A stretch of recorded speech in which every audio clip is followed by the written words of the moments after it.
the card no longer explains the card. I think that's just a universal truth that a lot of people can accept. It's become this noticeable meme that the professor has started over the years, and it made sense over time when people could just look at words like haste or vigilance and really understand what cards meant, but that is no longer true. And that comes with the complication of the game, the adding of new mechanics like the ring tempts you or the initiative and going into the dungeon. And that's all well and good. I think design space needs to be further explored. But what I really wanted to do today is go over and just kind of look at this video talking exactly about this. From the distraction makers, talking about why reading the card no longer explains the card. And I honestly just, after watching it through my initial look through, I think goes over some very important points about the board gamification of Magic, how just complicated design, you have to play this subtle balancing act, and then ultimately where that leads after 30 years of design behind all the cards that we get. Let's get into it. There's the joke that the professor always says, which is reading the card explains the card, which used to be like telling somebody to read the card because it tells you how to play it. That doesn't work anymore. Distraction makers. Oh, Cruft is when there's a game and it's got a lot of extra components to it that are necessary to actually play the game. Information that is you cannot have without these additional pieces, or it's pieces that maybe just are assumed, right? Most people don't write their life total in Magic. They have a phone or they use a 20-sided die or something like that. That is kind of Cruft in a way. Right. And part of this is we're trying to define what this is because we see this thing emerge, and maybe there is a term for this already, but we think Cruft is a pretty good term. Right. And I think the way to sort of decide whether or not something is Cruft is if you look at the system level stuff of your game, and then it's any kind of additional components that you need for the game to function. Yeah. And they may or may not be necessary, right? And I think at Cruft at its worst, those components actually could be... So I'm assuming they'll explain in a second, but is this like flavor text or explanation text? That's what Cruft is. So like if you had vigilance on a card, you would have bracket italics and then just explaining what vigilance is, like a creature doesn't need to tap to attack or whatever. Is that Cruft? Simplified to act within the systems that are already part of your game. Right.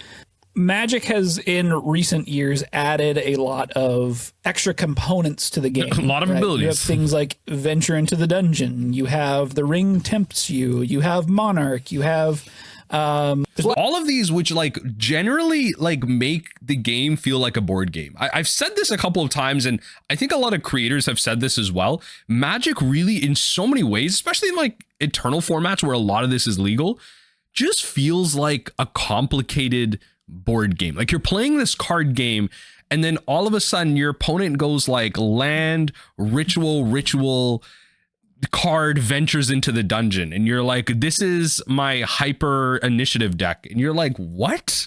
And like they're not trying to cast lightning bolts and swing right at you. They're trying to take their piece through this little dungeon that they have and play the game on an axis that you can't really interact with. Like you can't remove the dungeon, you can't set them back in progress, like you just venture forward in it. I don't know, like my small rant about the board gamification in the game. Yeah, there's a lot of extra stuff happening, and we were kind of looking for a term for this type of thing because it's something that comes up often in any game design.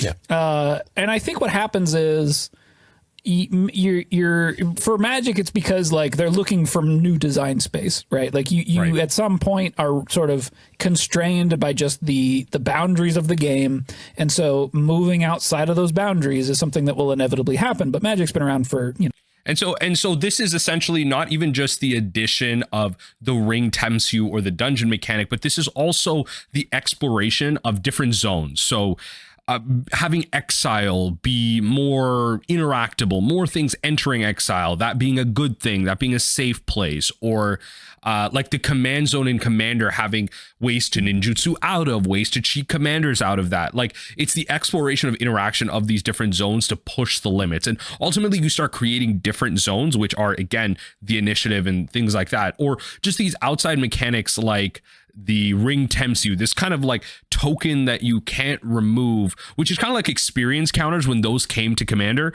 Like it just became this uninteractable token, like the emblem of a planeswalker, that essentially acts as a different zone because you're drawing this power from it, this ability. And so this is kind of inevitable. It's been happening for a very long time. I think it really did start with planeswalkers, like it became front facing with them, but this isn't a recent thing. Yeah. So when we see it in like a newer game, that's when we're kind of suspect, right? I think there's a lot of players that probably see a lot of the latest stuff. In particular, we can list it off, but ring tempts you, dungeons, all these things.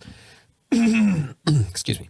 And I think that it's easy to be upset with Wizards for adding all these extra pieces of cruft, but to play devil's advocate, to be on Wizard's side for a second, if you really consider how most video games work, for instance, Cruft, considering it as an extra thing outside of an existing video game system, like right? A battle pass, the common gameplay loop that you'd be going through. It's very common for most games when there's new DLC or new patches or whatever to just be filled with what could be considered the video game version of Cruft in this way. Yeah.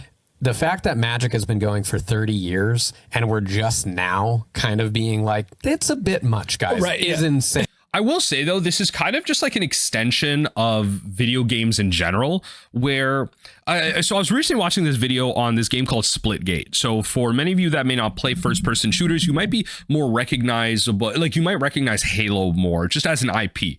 The way Halo plays, the visuals, just the identification of the game. And so two game designers really wanted to mix the feel and the visuals of Halo with Portal. So Portal being another game where you put two portals in different places with a portal gun and you solve puzzles that way, right? So you can put a portal behind a window and then in front of a window and then like get around the window that way. So they added that to a first person shooter, adding a lot of depth and things. So that game largely fell off for two big reasons. Firstly, that the perfect storm of Halo Infinite being announced, where its primary audience being starved of Halo content now knew that they could leave the game, a split game, go to Halo. That was the big reason. But another one was the fact that the game didn't really have a lot of things to keep players coming back. There wasn't a lot of casual modes. The battle pass wasn't really in depth. There wasn't a lot of cruft. And it's really important for games to have this, to have other accessible ways for players to interact with the game, whether that be through different mechanics, entering the dungeon, different formats, casual things to collect like secret layers. It's really important for games to have this to bring in an audience. And as much as more enfranchised players may hate on this, sucks to suck, like that's just going to be something that a lot of casual players really want in their games. So I mean, cruft is important. Yeah. Like 30 years is so long to be doing this, and for us to just now be like, it's getting to be a lot of pieces in like the grand scheme of things. Yeah, like it's definitely more recent. Look, but I've harped on it before, I will say it again, a lot of this comes from the fact that a rotating format is not the way that the game is being played, and so you don't have this ability to continually renew the playing environment in the way that we did previously. Okay, so when I think it's this is referring to Commander being the #1 format and not Standard. Even with the popularity of Arena, I think a lot of players are playing Draft. A lot of players are playing. I'm just forgetting the name of it right now off the top of my head, but the Command Brawl. There you go, Brawl on MTG Arena. Heck, a lot of people are playing Timeless as well. Maybe not exactly Standard. Important to know, when is cruft beneficial? When is it not cruft, right? When is it just added components that are crucial and sometimes preferred for the overall design versus something that is just flat out negative and feels like cruft? Right. Yeah. Oh, I thought you were going to continue that. I'm still trying to figure it out myself. Yeah. So for me, when so I'm working on my newest game, Bullets and Teeth and Aliens, we have a currency in the game, and we have gone back and forth as to whether or not we should keep. I keep flicking this. We should keep that in the game or not. Yeah. And cable feeds. It is buying us more. It's buying us a means of balancing what we have. We have like upgrade cards that you buy with this currency, and it's buying us a way to balance those upgrade cards. And if we didn't have these, then we wouldn't be able to have like upgrades that cost more than one. It's like you would just get the upgrade. You don't have any means of exchange, right? Right. And so in that instance, that's one of the reasons why I think that it becomes a justified piece of the system instead of Cruft. The idea of design is that you want to remove as much as you can and nothing more. So for the experience. Okay, yes. For the experience, Yes. yeah. For whatever it is you're trying to communicate, or in game design, it happens to be an experience. Right. So you want to try to remove as much as possible, but if you remove one thing too many, there starts to become these trade-offs, right? Like I'm talking about these upgrades that if you don't have they're called psi coins, but whatever, that's if you start introducing mechanics that, like for Magic, if you start introducing mechanics that disincentivize too much combat, disincentivize you from casting too many spells, and that really warp a format around it, then you ruin the play experience. And so I think that's a good way to translate that from cards entering the format, just bringing in this sense of just being too much. And I think can take away what a lot of people would consider cruft in a format. Something like Fury being banned in Modern, I think took away too many things. And that's kind of just like the thing with card design, where you have these cards that can enter formats that can really warp around it. And Fury may not have been the design, like the ban. I'm not really gonna like kind of go into the semantics of that, but largely speaking, card design, like adding and removing, a lot of it can actually just be the cards. If we didn't have psi coins, we have no way to balance the upgrades. So instead, you would just be delivered a random upgrade, and that would just be what you get. And sometimes that's going to be really strong, and sometimes that's not going to be. That's going to be weaker, and that's a particular type of experience. Yeah, and that could be the experience that we're trying to create, but it doesn't quite fall in line with what we're trying to do. So we're saying, okay, well, we need this means of exchange, this currency, this cruft now becomes justified in that it serves a purpose that without it, that purpose is not fulfilled any longer. Yeah. So I think that's when it's justified. Another reason why it might be justified is flavor. I think flavor is a huge thing. Yeah. Yeah. I mean, I think that when you look at a lot of Magic's examples in particular, most of them are justified via flavor, right? The one ring and the ring tempting you in the Lord of the Rings set, for those that don't know, it is a mechanic that on a card will just say the ring tempts you. However, let's say if you're a viewer that does not play Magic, me saying the ring tempts you, you're probably wondering, what the hell does that do? What does that do? Yeah, and so I kind of made like a short about this, talking about this from like Assassin's Creed, where in the alt art version of Ezio, they just have like free running colors. That's the cost. Like you have free running, and like it doesn't explain that anymore. And how, yeah, literally the topic of this video, reading the card no longer explains the card. You have to seek that out. And just how we have terms like vigilance, haste, like all these things being like evergreen mechanics that players generally understand. Like, oh yeah, haste just means it's like rush in other games, where it comes in, it can do what it needs to do on that turn without having, to rest or whatever. It's really weird when cards like when you just say, and then you enter the dungeon, or you enter the Undercity, or the ring tempts you, and no other explanation. It starts getting really complicated. It becomes this word soup problem. What happens when the ring tempts you, or you have your phone and you look it up. Right. There's the joke that the professor always says, which is reading the card explains the card, which used to be like telling somebody to read the card because it tells you how to play it. That doesn't work anymore. Right. And that's why it's become a meme. And I think in some cases it's justified. Personally, I don't know if the ring tempts you was quite in that realm. Dungeons or something, it's a little bit more interesting. Yeah. Dungeons are these separate cards that you get where something says it ventures into a dungeon, and there's literally all these different dungeon cards, rooms, and in have the rooms, and you can decide to go through it and stuff. So all of those are flavor driven decisions, which are great. I think the times that Cruft gets to be a little heavy-handed is when I think some designers can get a little too caught up in decision making in games, and feeling like they want to offer all of these different vantage points and opportunities for players to strategize and think about what routes they're going. So I think this is an important piece, because right now I would say Magic the Gathering is the most complicated TCG on the market. I think I have enough confidence in my knowledge of TCGs to say that. I think Yu-Gi-Oh! Is like a hard to learn, easy to master game, whereas Magic is an easy to learn, or it might just be hard to learn, hard to master at this point in the game, because a lot of people's entry point of the game is just Commander. It's no longer standard anymore. So it becomes this relatively hard to learn, hard to master. I came up against a friend of mine recently that we were playing a game of Commander. And what they did was they went to counter one of my spells. And what they thought was, after that spell resolves, like the way the stack was working, after one spell resolves, I went to go cast another spell and they're like, wait, what's happening right now?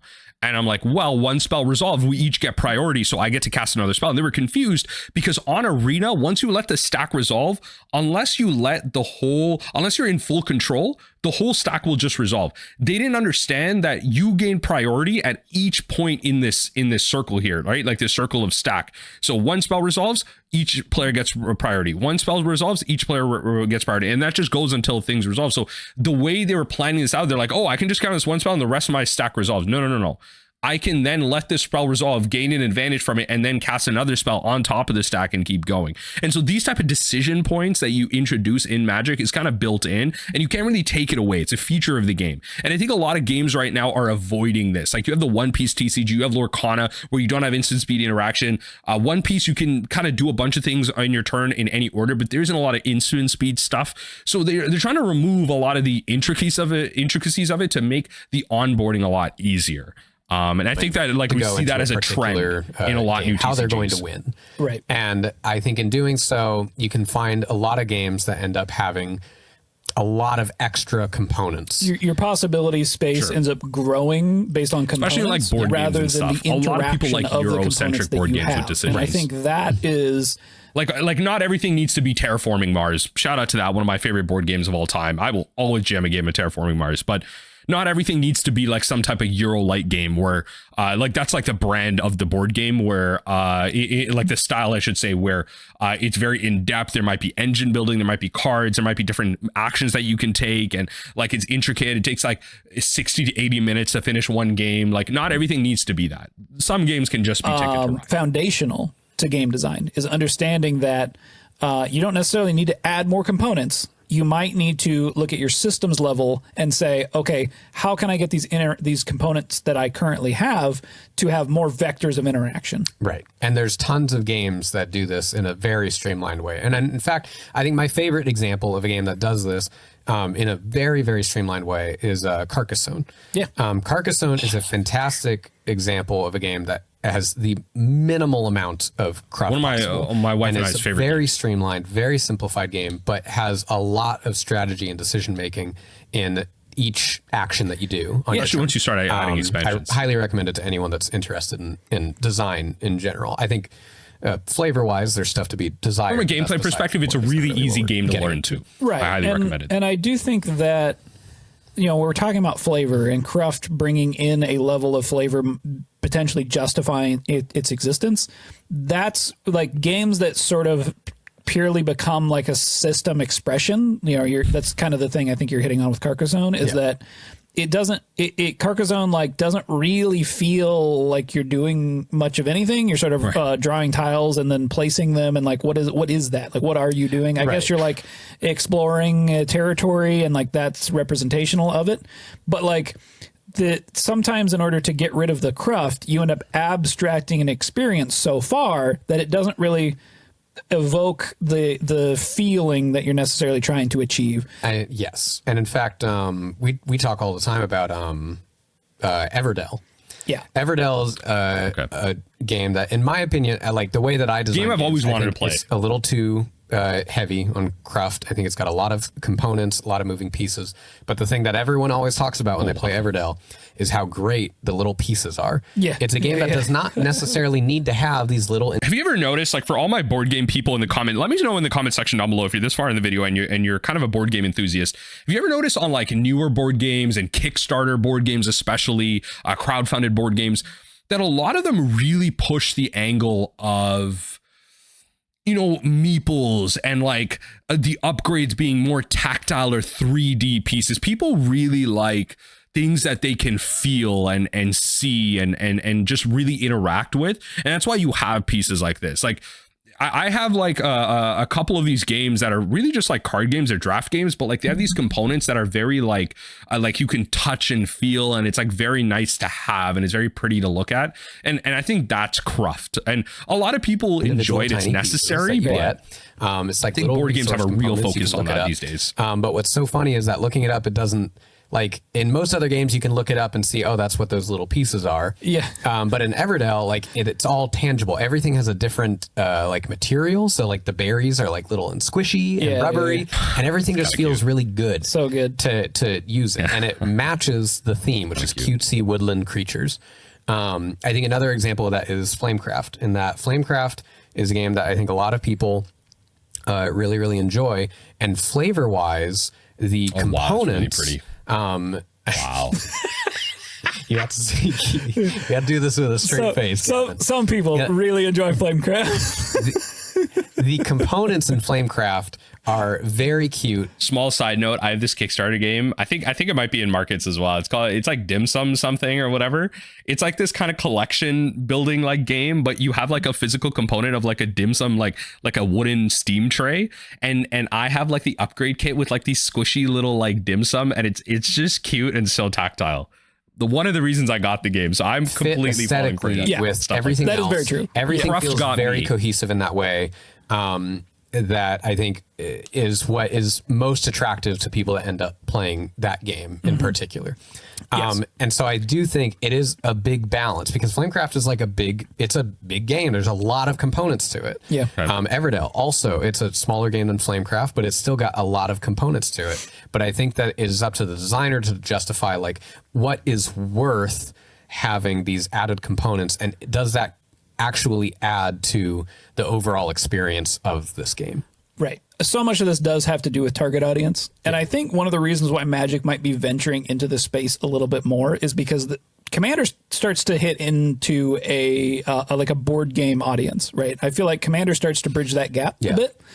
And a board game audience is much more used to this kind of design in that, like, this is one of the reasons why I really don't like a whole lot of board games is that the craft really bothers me, especially when like there's a lot of setup. There's just a lot of like, you gotta do a lot of stuff before you get to play the game. Yeah. And I have a very Magic informed perspective.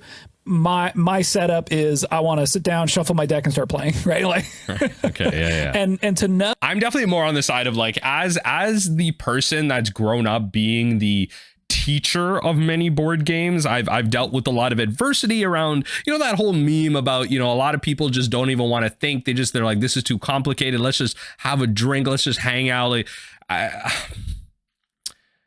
don't mind the setup.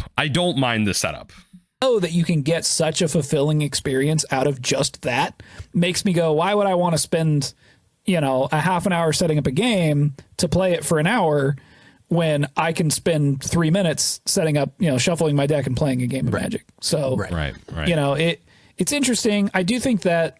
But in that argument, like he's not really talking about the setup beforehand. So from a constructed perspective, there might be some setup in terms of building proxies, going to the print shop, printing them out, cutting them out. That's a lot of setup. From a Commander player's perspective, if you're a brewer, there might be a lot of time spent acquiring the cards, researching the cards, maybe like goldfishing a couple times and be like, oh, this card isn't that really that great. Or you can maybe call some gameplay setup because you don't really know how you want to finalize the deck. And then you finally get to this final form. And there is a lot of setup that happens behind the scenes with Magic. It's not up front. And I think they might have talked about that in a previous video. But there's like, especially things like the Monarch. I think Monarch is like really top notch, great for Commander.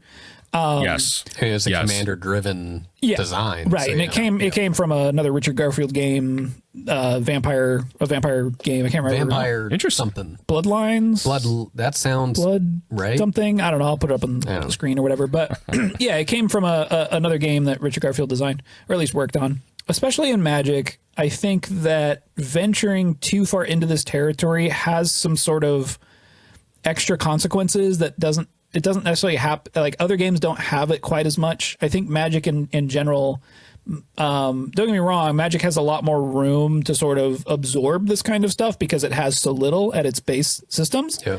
But when you're like venturing into territory where you need 50 different tokens to play your deck. Right.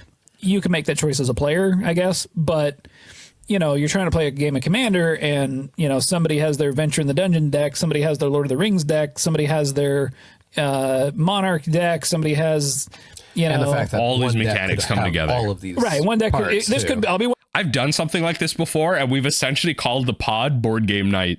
Like we've essentially called it board game night. Like someone had like a Ring Tempts You Monarch deck, and then another person had an initiative deck, another person has a dungeon deck, and then someone had a deck that really worked with Plane Chase. Like you essentially just called it board game night, and it was the wildest Commander. And then when you're trying to get a new person into the game, like the Ring Tempts You, and not being able to explain what that means on one card, you're sort of paying the consequence of like it's harder to get people to learn the game. And I think that this is funny because this kind of contradicts. I think some people could see this as a little bit contradicting to how we were discussing parasitic design in one of our recent videos, because we talked about how our idea is that we really enjoy that when you have a set that's specifically designed with mechanics that are only based around cards within that block or set of cards, that you can get a lot of flavor. You can get like a very specific, unique experience if it's done properly. But I think like the Ring Tempts You is something that does that. I think it's justification, right? It's like we have these Lord of the Rings sets. We have this one mechanic, and that's the main one, and it's just about the ring. And so they might talk about it in a second, but I don't know if some of these mechanics are explored enough, though. Like, I will say that a recent hit that's come back a lot in Magic is energy. We see that even in Modern Horizons 3 with the comeback of certain energy payoffs that we're going to get. And energy's been this like kind of mechanic that didn't get a lot of support or as much support to justify it. And so even a lot of Commander players wanted to build energy decks out there. And really all you did was build around like a few energy generators, and you just made like proliferation engines that just made more energy, which didn't really feel the best. And so energy's kind of made a big comeback over the past couple of years. And with specifically the Ring Tempts You, because of the fact that it's locked behind a specific IP set, it's not a multi-set mechanic. And we'll see what kind of that multi-set mechanic might be for the Marvel set coming up. But I don't think the Ring Tempts You was explored enough. It wasn't on the One Ring, which I will say would have been like maybe a big component to it if it was there. Probably might have been banned. If it said every time you tap the Ring Tempts You, that card probably would have been banned. The One Ring probably would be banned. But I don't think it's. I think what they're saying is correct, but I just don't think it's executed for it. Right. I think it gets trickier when there's, like you're saying, there's all these different types of decks. And I think that's I don't know. I guess it's just getting more into that eternal format problem. Right. Yeah. Well, and like if you look at the Ring Tempts You and you try to think of a different way they could have solved this, like, okay, well, let's say just all of these cards are level up cards, and like they get tempted by the ring in different ways. Is that more flavorful? Kind of, but like it limits the amount. All of these being level up cards is just adding to the meme of everything is kicker. Out of design space for those cards then, right? Like now you can just say the Ring Tempts You on the card, and that references a whole different card. Similar to like if you had a transform card or something, it's just that they're separate cards instead of being on the back of the card, which is being on the back of the card is definitely more elegant. But if you think about like, okay, well, these cards that interact with being tempted by the ring, if it would then limit that type of ability to specific cards rather than you get the effect on any card. Yeah. Right? It makes it more parasitic, I guess, right? They made it less parasitic doing it the way that they did. Yeah. And I do wonder if that's kind of the thing that they're running up against. Yeah, trying to make things less parasitic. Right, because you can instead just put the Ring Tempts You, and that does something different that doesn't need anything else. It can exist on its own. If you get tempted by the ring once, you get an effect. If you venture into the dungeon once, you get the effect. Yeah. And if you only have one card that ever does that, it doesn't matter, right? You don't need like, okay, well, I have this card that levels up or whatever when it's tempted by the ring. You need a card then that tempts you. Yeah. Right. Yeah. In order to see do what they're that. saying. Like, and I you think have that, cards trying to synergize with each other, for anyone but are that's dependent on each other. They don't work individually. Like Cruft justification and thought process and stuff. Mark Rosewater has talked about the design of the Lord of the Rings sets on his Drive to Work podcast, and it's very fascinating because I really like what he's been doing lately. Another podcast I highly recommend. Different designers from each set of design or each discipline of design. I haven't been listening for a while, so I need to catch back up. So it starts with, I think he starts maybe with like R&D or vision design or something, and then works down into like set and play design. And it's very fascinating when you hear each individual discipline's struggles with the ring, because what they ended up finding is like they wanted that ring to be this thing is very evocative, very thematic, and they thought, okay, well, it could pass around the table in this way, right? That like the ring is tempting all these different people, or someone is having the ring. And then they also kind of thought, well, we wanted this like negative, like this drawback to having the ring, right? Ultimately, I think the ring failed. The ring tempt you mechanic failed just because I think from a flavor perspective, it didn't really make sense that both players could have the ring equally tempting them on both sides. I think it, and you know what, like this is just my like without any playtest knowledge, like they definitely play tested this, but I'm wondering if it ended up being more of a net positive if it just worked like a Monarch, where one player could only have the ring tempt them at the same time instead of two characters being like ring bearers. Like you could steal the ring bearer status and then have the ring tempt you or something. Like I feel like that was the biggest flavor fail, and on top of just not having enough support or just not being powerful enough. And they probably did that on purpose just to balance it, but it I don't just know. makes you feel powerful, but there's like a cost to having that.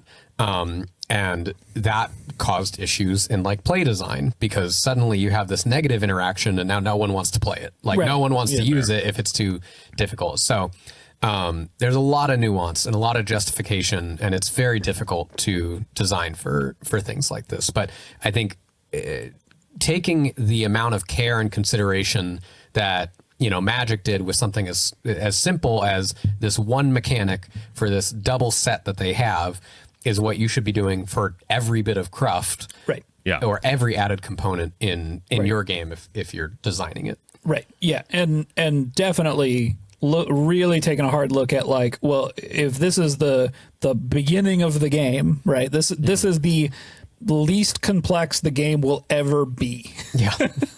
Right. So if you're trying to build something that isn't just a one-off, it's something that grows over time, you have to start with what is literally the most simple that this game can be, and start. That's an interesting way to think about it too. And I guess like that's why like the Monarch really works as well, because it is very much simple. Like, you attack me, I attack you, we gain the monarchy, we just draw a card. It doesn't evolve into something like much deeper, whereas the cruft that they're talking about when it comes to the dungeon mechanic kind of grows. But it also kind of adds to the fact that you do have to work a lot to get to the point of cards like the dungeon, whereas the monarch you don't really have to work too deep on. So they added that to a lot of lower power stuff as well, or what I would say is relatively lower power for constructed formats. And so I guess that is right. You like the beginning of the game is the simplest that any game of Magic will ever be. Outside of maybe like game 2s and game 3s, like in a vacuum, the simplest it'll ever be is that game 1 without any considerations of sideboarding. And it's probably good that some of these mechanics start off really simple. They don't go too powerful, or you end off with like turbo initiative decks that can really complicate the beginning of the game. Because you want to get to it, because it gives you a lot of optionality, and kind of what they were talking about earlier, where, kind of giving your players all these options that might complicate things a little too much. Like it might give people too many angles to manipulate it, to abuse it, and really take away from the overall enjoyment of the game. But hey, there you go. Reading the card no longer explains the card because it's too much cruft. There's too much work around it, and Magic is just becoming a board game. Truly, board gamification of Magic.